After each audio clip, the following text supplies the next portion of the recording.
Okay, let's unpack this. If you were traveling to Europe anytime between, say, 2012 and 2019, you almost certainly saw them. Oh, you couldn't miss them. Right. You'd be standing at a gate in Newark or Gatwick or maybe Boston, looking out the window at this, sea of mostly white and gray planes, and then suddenly rolling down the taxiway, there was this absolute assault on the senses. The purple comet. Exactly. Yeah. A bright, unapologetic, neon purple Airbus. And if you didn't see the plane, you definitely saw the ads. They were everywhere. Fly to Europe for $99. London to New York for the price of a nice dinner. It felt like a glitch in the Matrix. I remember thinking, is this legal? Can I actually cross the Atlantic Ocean for less than $100? For a little while, you absolutely could. But as we know now, sitting here in early 2026, that ticket price was an illusion. It was a temporary gift subsidized by billions of dollars of investor money that ultimately just evaporated. Today, we're doing a definitive deep dive into the rise, the fall, and the very, very strange afterlife of WW Air. But we aren't just talking about YYW. We have to talk about the entire Icelandic hub experiment. We have to. Because, and this is the elephant in the room, we are recording this in early 2026. And just a few months ago, in late 2025, YYW's spiritual successor, the airline Play, also ceased operations. And that really is the context that changes everything. It's the key. If just YOW had failed, we could write it off as, bad management, hubris, flying too close to the sun. A one-off. A one-off. But now that Play has followed it into the grave, we have to ask a much bigger question. Is the business model itself fundamentally broken? Is the whole idea flawed? We have a massive stack of sources today. We've got the original financial reports from WW's collapse in 2019, the bankruptcy filings from Play in 2025, fleet registries, and some truly wild reporting on what you called the zombie phase of the company. Our mission is to understand how a tech entrepreneur tried to turn a volcanic island in the North Atlantic into the Dubai of the North, why it failed so spectacularly, and why the geography of Iceland might actually be a trap for airlines, not an advantage. It's a story about hubris, cheap money, and just the brutal, unforgiving physics of aviation. So let's start at the very beginning. Who creates an airline like this? I mean, usually when you look at airline founders, they are ex-pilots, or they are, logistics guys who spent 30 years at British Airways or Lufthansa. Right, they are ops people. They live and breathe this stuff. They care about fuel hedging and crew rotations and maintenance schedules.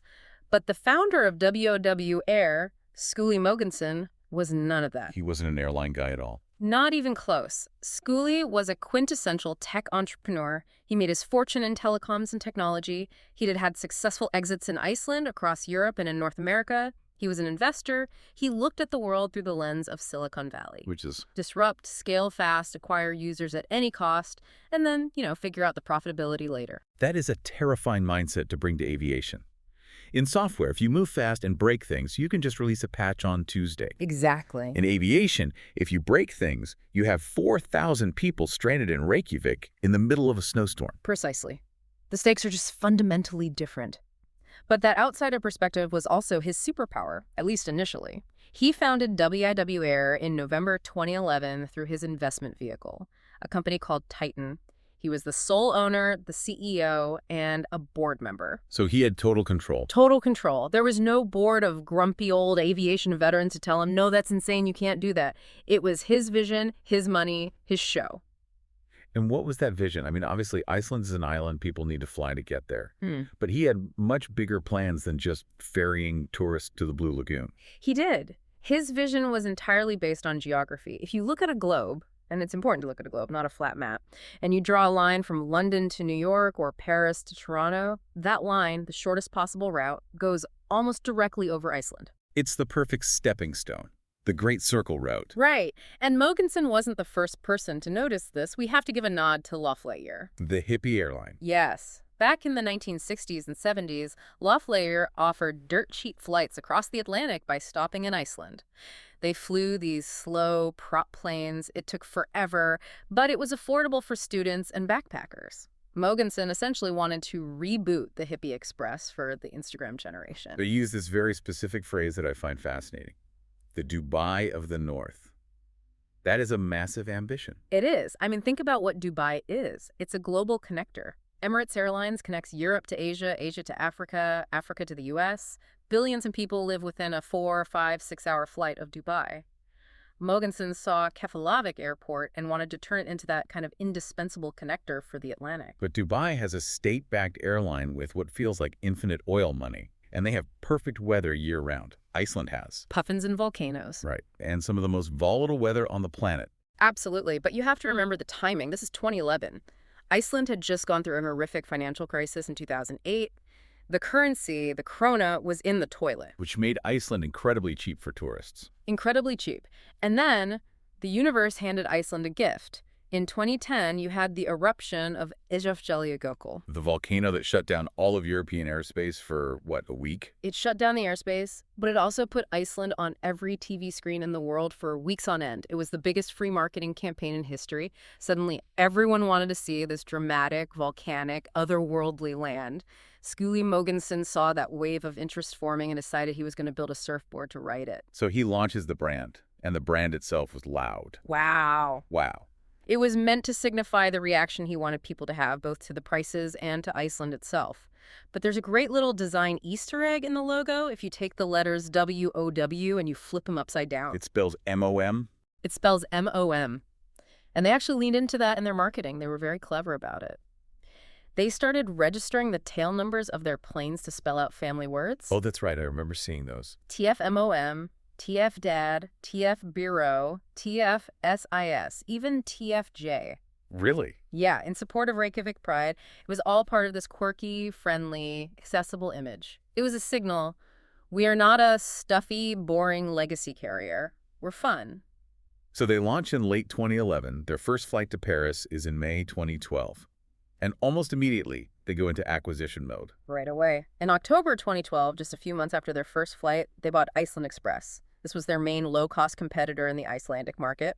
So by swallowing them, WOW instantly became the dominant budget player in the country. And they got their routes. They got their routes to Gatwick, to Copenhagen, Berlin. It was a massive shortcut to building a network. And the growth numbers from this point on are just staggering. Looking at the data we pulled. 400,000 passengers in 2013. That's a respectable start for a new airline. But by 2016, just 3 years later, they were carrying 1.6 million people a year. That's a four-fold increase. It's exponential growth. That is tech startup growth, not normal airline growth. And the only way you can possibly achieve that kind of growth is to stimulate demand that didn't exist before. And you do that with price. You do that with the $99 ticket. Okay, let's get into the mechanics of this, because I feel like this is where the average traveler gets confused and, frankly, where the magic trick happens.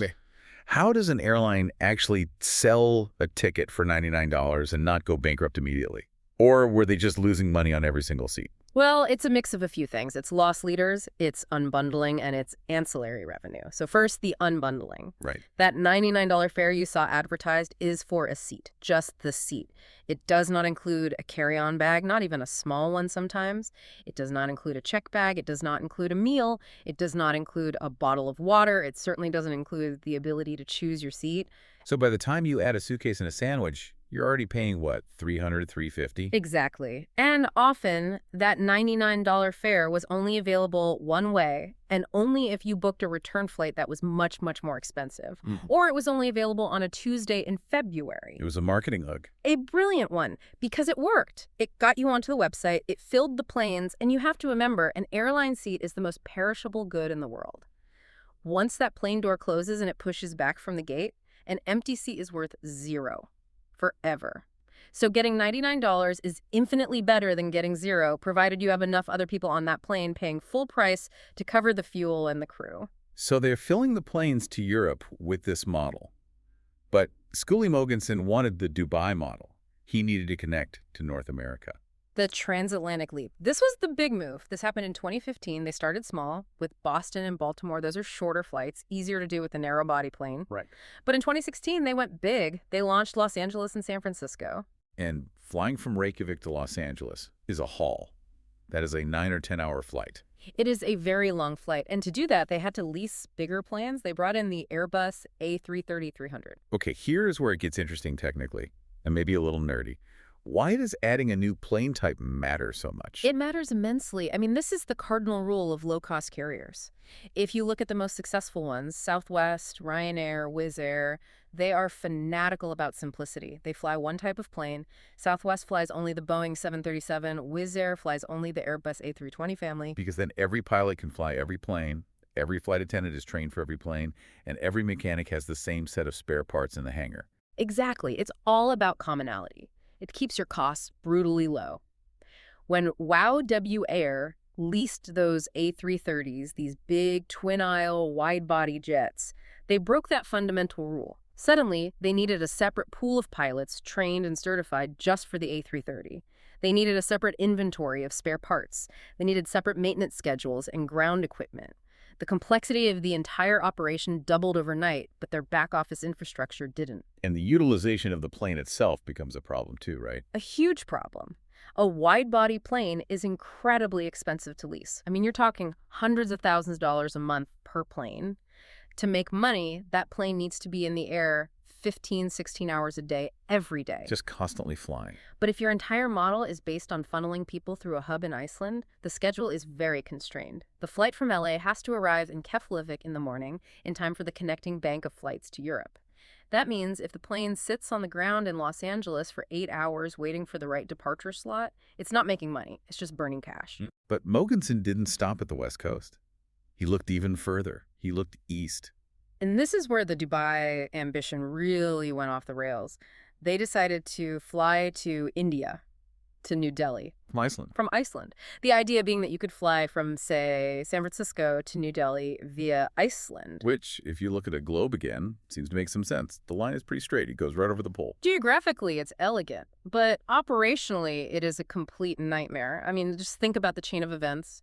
You have a flight leaving San Francisco. It has to fly 9 hours to Keflavik. It lands in the middle of the North Atlantic winter. You've got blizzards, high winds, ice. Right. The plane has to be de-iced, refueled, and turned around in maybe 90 minutes. Then passengers have to get off, clear security again, and board another flight for another 9 or 10 hours to Delhi. If that first flight from San Francisco is 2 hours late because of headwinds over Canada, the whole connection is blown. The whole thing collapses. And unlike Emirates in Dubai, where if you miss your connection, they've got 6 other flights going to your destination that day, WOW Air didn't. They had 1. If you missed it, you were stuck in Iceland for 24 hours or more. And guess who has to pay for your hotel and food? Wow, W Air does. In Iceland, which is one of the most expensive countries on Earth.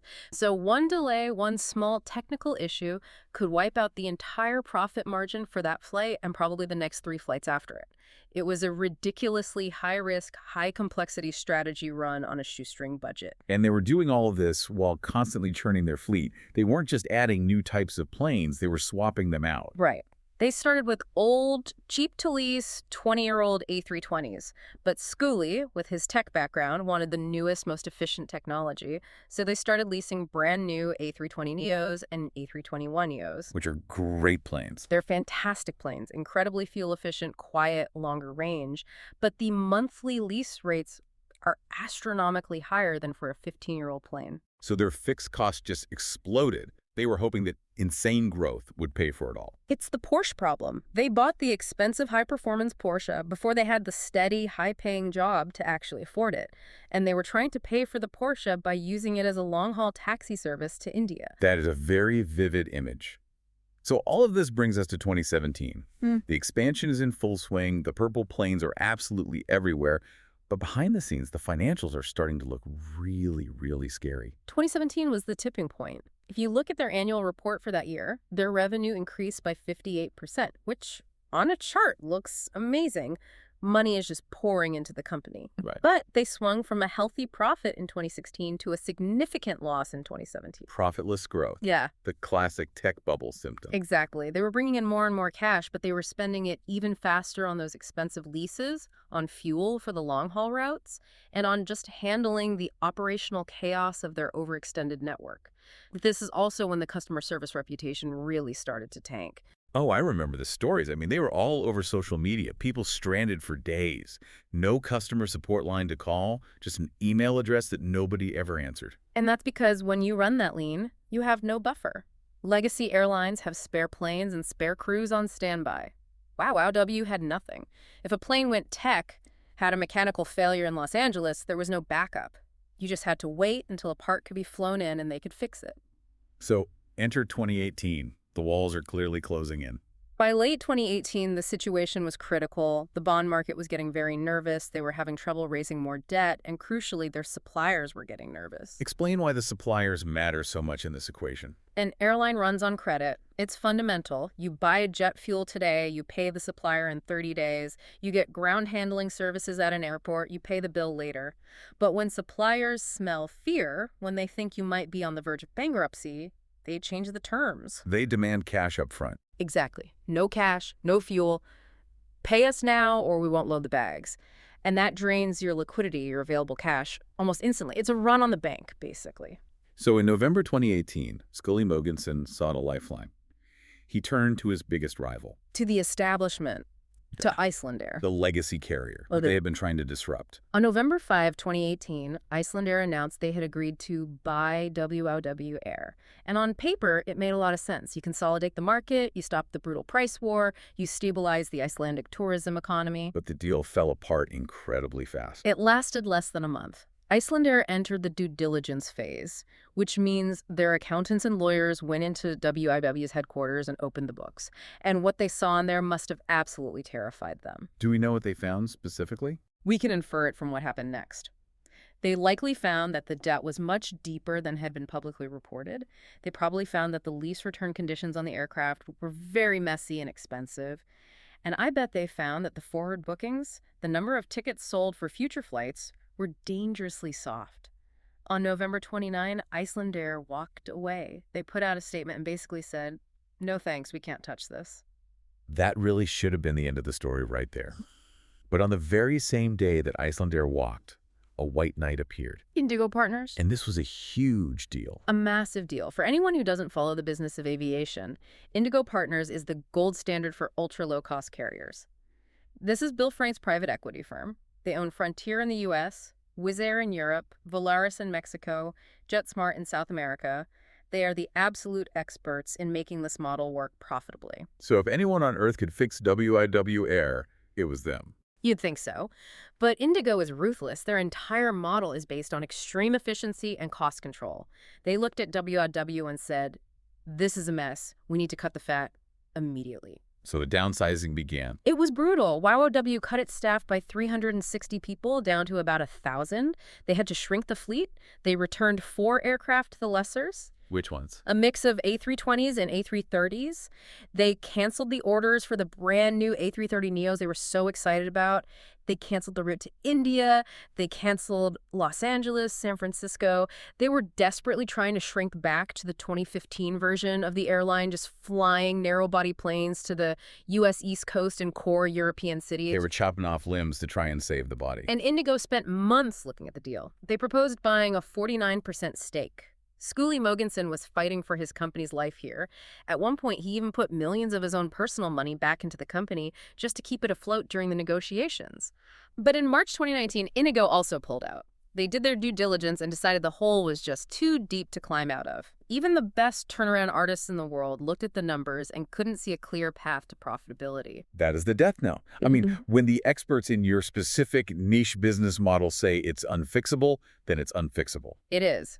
In a last-ditch effort, WOW went back to Icelandair one last time in mid-March, practically begging. Icelandair took another quick look and, again, immediately said no. So we are in late March 2019.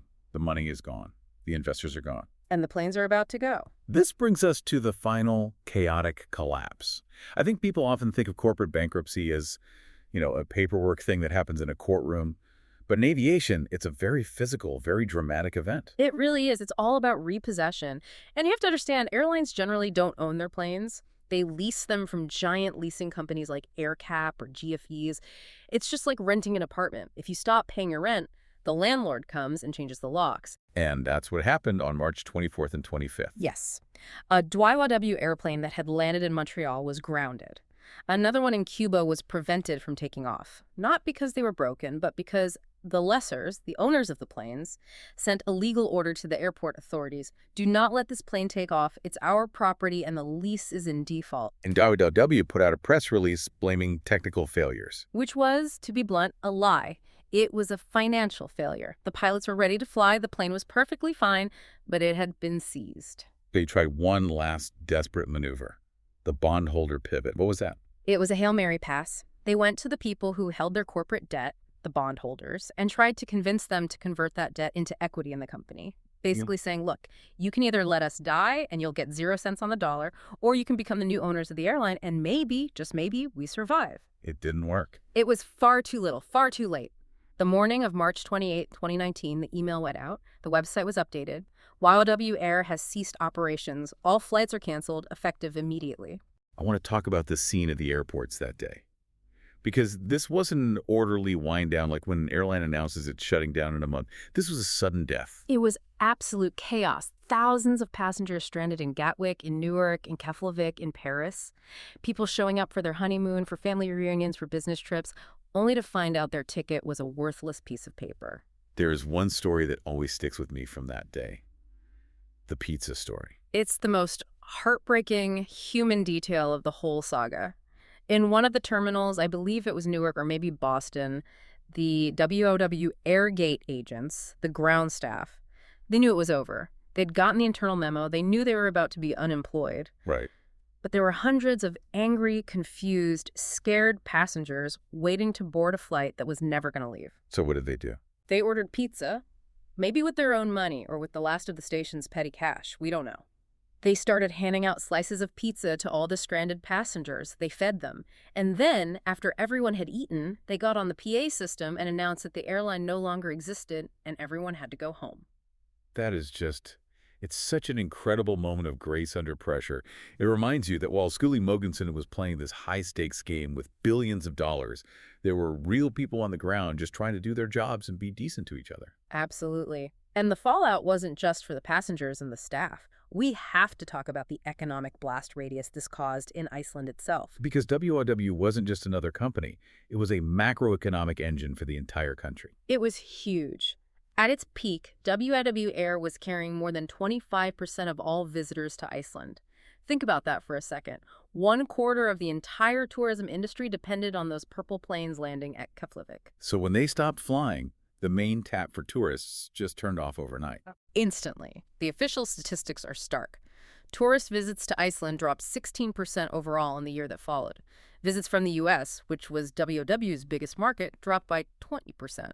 The construction industry in Reykjavik, which had been building hotels and Airbnbs like crazy, suddenly ground to a halt.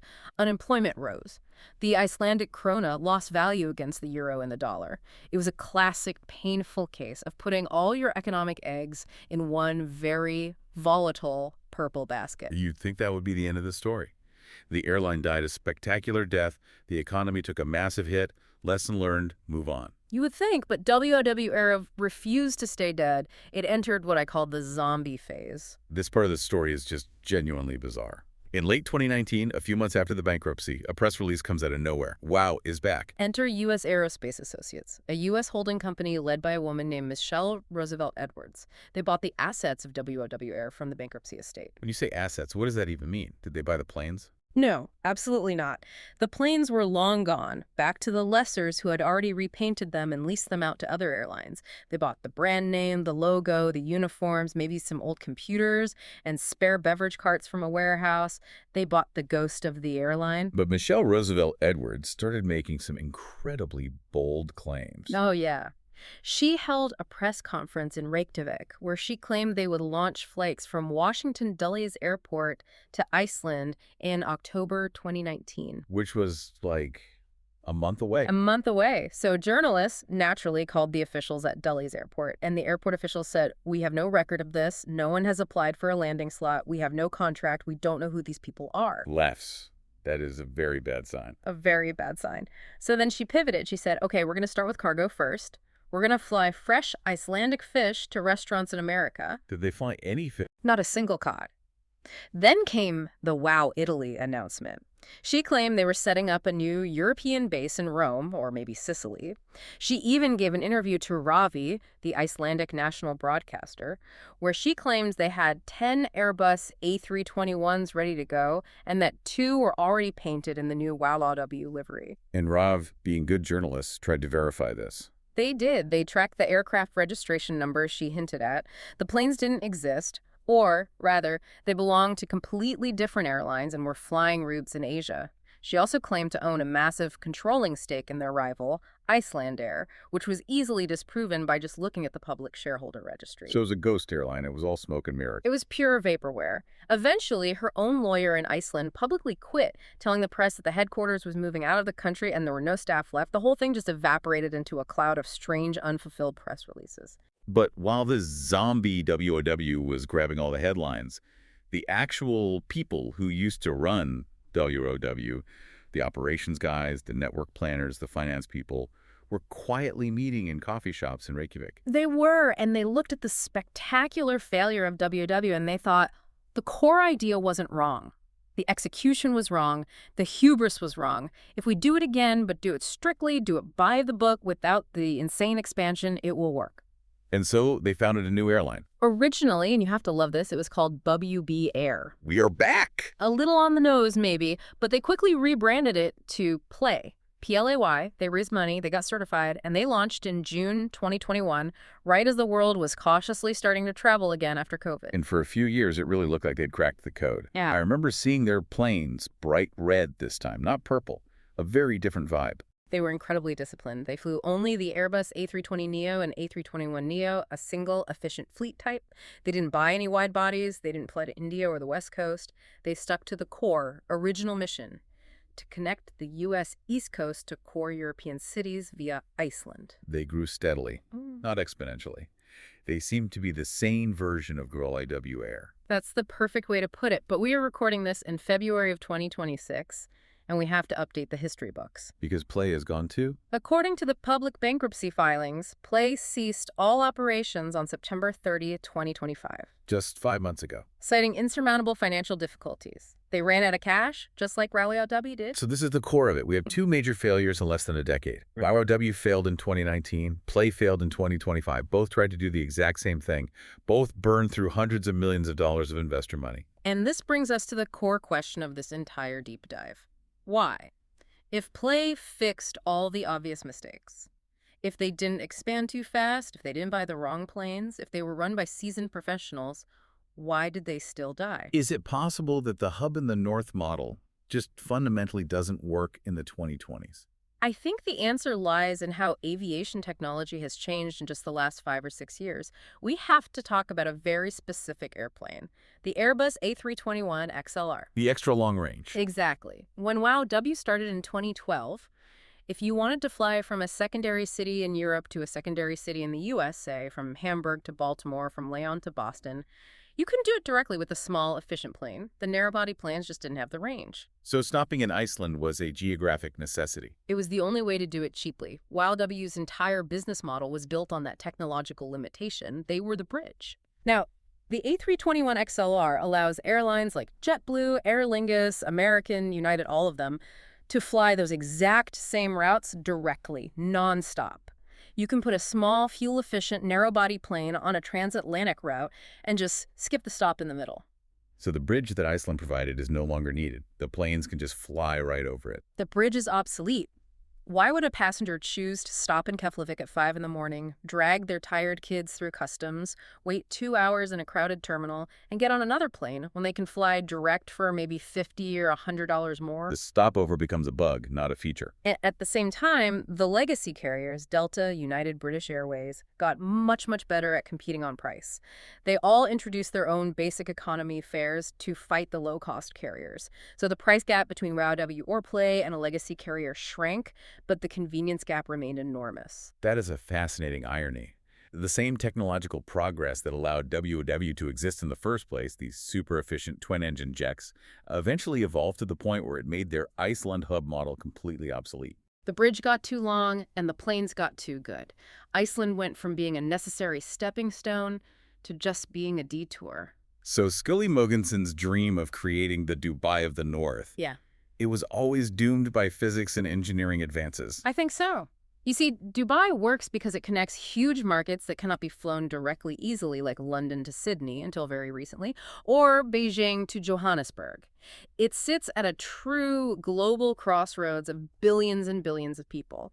Iceland, on the other hand, sits between two very mature, very wealthy markets, Europe and North America, that are already perfectly well connected by thousands of direct flights. It was solving a problem that technology was about to erase. So what is the final takeaway here? We've watched the purple comet rise and crash. We've watched the red comet play follow it right into the ocean. For the business listener, I think it's a powerful lesson in moats. A geographic advantage is not always a permanent defensive moat. Technology can and will bridge your moat. Just because you're in the middle doesn't mean you are essential. And for the traveler, for you listening, I think it's a pretty stark reminder that when you see a fare that looks truly too good to be true, like $99 to fly to Europe, you are looking at a subsidy. You aren't paying the true cost of that flight. You are flying on a ticket that's being paid for by venture capitalists and bondholders who are betting on endless growth. so take the cheap flight while it exists. And take the flight, absolutely, but maybe buy the good travel insurance Definitely buy the insurance. and have a backup credit card with a high limit in case you need to buy a last-minute one-way ticket home on Icelandair. Because Icelandair, the old boring legacy carrier, is still flying. They are the survivor. They have a diversified model, they have business class, they fly cargo, they have corporate contracts, they have a frequent flyer program. They are robust. And it seems that to survive the brutal economics of the North Atlantic, you need to be robust, not just cheap. Here's a final thought for you to mull over as we sign off. We tend to look at maps and see logic. We see a dot in the middle of an ocean and think, oh, Iceland is in the middle, it must be a natural hub. But maps are static, and the world is dynamic. Maybe the Dubai of the North wasn't just a failed business plan. Maybe it was a geographic trap, a kind of siren song that lured two different groups of very smart investors to their doom, both of them convinced that this time they could beat the math. The map, as they say, is not the territory. Indeed. Thanks for listening to The Deep Dive. We'll see you next time.